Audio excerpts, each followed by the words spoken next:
Visual Studio Code is one of my favorite programs ever, but nothing is perfect. That's why God created extensions. In this video, I'm going to show you which extensions of Visual Studio Code I use as a front-end developer. They help me tremendously in my day-to-day life, and I'm sure they will be useful to you as well. First of all, I'm a minimalist, so I don't like clutter at all. So for me to keep an extension, it has to offer me a lot of value. So said that, I'm going to show you the extensions that are extremely valuable to me, even though I'm a very picky person. So let's start with the first one. The first and obvious one is Live Server. I think Live Server is to VS Code what Robin is to Batman. They just belong together. Right-click and open with Live Server, and anytime you save something in a file, it will automatically update the website without you having to manually drag the cursor to the upper left side of the browser and waste valuable energy to press the reload button. I don't use a lot of SASS, to be honest, but when I do, I'm happy that Live SASS Compiler compiles and updates the CSS files in the automatically generated folders. So you can just hack away and Live SASS Compiler handles the rest. Pretty handy. If you hate formatting code like me, you have to get PRETTIER installed. PRETTIER formats your code automatically. Most of the common languages are supported with PRETTIER. So as a front-end developer, I'm happy that PRETTIER formats my code so that it looks good.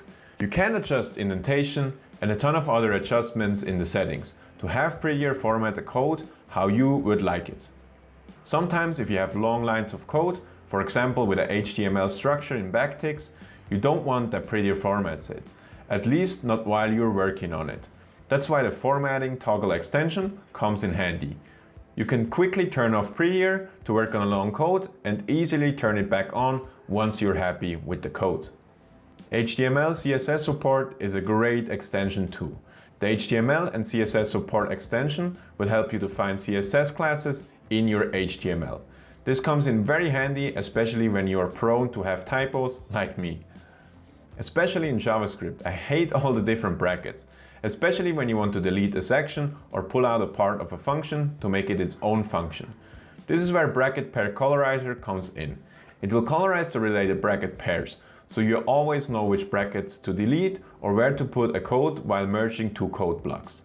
What I like even more though is that it will colorize a path from the opening bracket to the closing bracket, so you have a way better overview.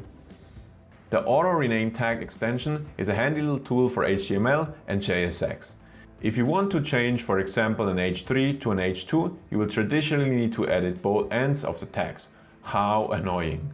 With auto rename tag, you can just change it on one side and it will automatically update on the other.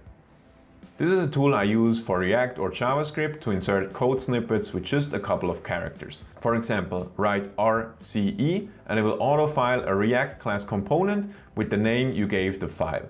There are many more snippets for functional React components, JavaScript functions, and much more. So those were the extensions I use on a daily basis. They make my life way easier, faster, and help me to avoid annoying typos. Let me know what your favorite extension is. I'm always curious to see what other people use, so it might benefit my workflow too. See you in the next video. If that video helped, leave a like and don't forget to subscribe if you want to see more videos like that. Yeah, see you in the next one.